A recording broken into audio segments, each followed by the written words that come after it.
Nice day ngayong araw. Aalis tayo. Binibihisa na nga ni Mrs. yung anak namin. Bago ang lahat, dahil may umorder pa ng leche plan, i-deliver muna natin. Pagkatapos natin mag-deliver, pumunta muna tayo ng 7-Eleven. At kumakain nga tayo ng ice cream. At heto nga rin yung anak ko, sinusubuan ni Mrs. Hindi nga katagalan, dumating na yung service natin. Papasok na nga yung anak namin at si Mrs. At syempre, susunod na rin tayo. At para makaalis na rin. Sana nga maging smooth lang yung biyahe natin. Bumili na nga rin ako kanina ng Bonami. At pinainom ko na rin yung anak namin. Dahil hindi kasi sanay yung anak ko sa biyahe. Nahihirapan siya lalo na kapag medyo malayo yung pupuntahan. Samahan nyo kami sa biyahe. At sana makasama kita sa pag-unlad. At nandito na nga rin tayo sa pupuntahan natin. Dahil maganda yung araw ngayon, i-enjoy muna natin. Kasama ko nga yung mga mahal ko sa buhay na i-enjoy yung araw na to. At samahan mo kami kung ano yung gagawin namin ngayong araw. Para sa'yo na nanonood nito, kung saan ka mang lupalop ng mundo naroroon, umpisahan natin araw-araw na walang negatibo yung pag-abante natin sa buhay. Umpisahan natin araw natin na puno ng positibong enerhiya. I-enjoy natin yung buhay na pinahiram sa atin. At kung nahihirapan ka man ngayon, isipin mo lang lagi na may mas nahihirapan pa sa'yo at lumalaban pa rin sa hamon ng buhay. I-enjoy natin araw-araw at mahalin pa natin yung mga taong mahal natin sa buhay. At kung nahihirapan ka na, kumain ka lang. Baka gutom lang yan, kapatid. Kain muna tayo. At ang bibig natin ay gamitin pa natin mas makabuluhan. Bukod sa pagkain, mas maganda din ma-share natin yung magagandang sinasabi at hindi lang puro negatibong sinasabi sa iba. Yung makakatulong hindi lang para sa sarili natin at para din sa ibang tao. At yung mga mata natin, tignan natin yung mga magaganda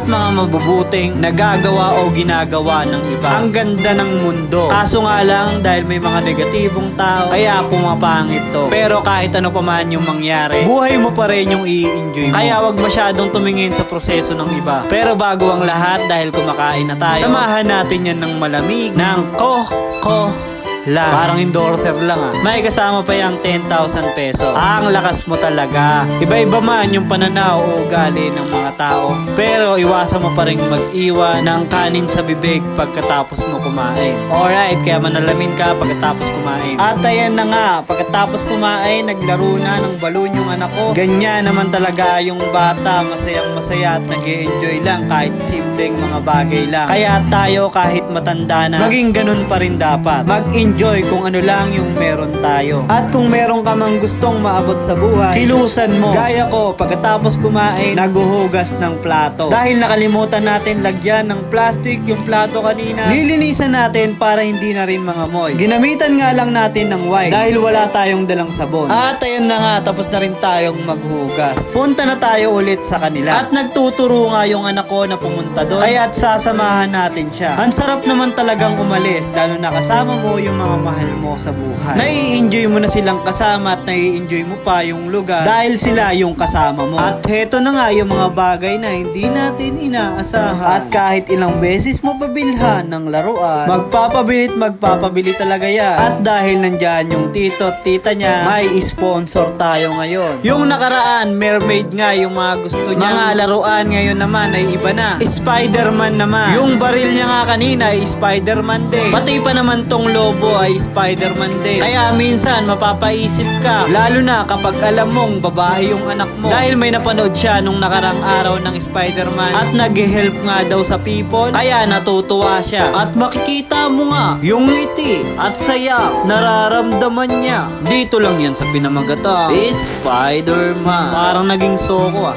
Alam nyo bang napakasarap talagang gumala, lalo na kapag may anak ka na. Dahil hindi ka lang masaya, mapapagod ka pa. At ayun na nga, nagturo at kumakaway pa. Pero ito talaga yung pinakamasarap na moment sa buhay. Yung nakakasama mo, yung mahal mo sa buhay. At masaya kayong ini-enjoy yung mga simpleng moment nyo sa buhay. Hindi naman talaga kailangan ng sobrang rangya. Yung simple at pagiging totoo lang, yun talaga yung pinakamasarap. Saka i-enjoy natin yung mga moment na bata pa yung mga anak natin. Kasi darating din yung panahon na tatanda rin sila at hindi na rin tayo ang gusto nilang makasama. Talaga ba?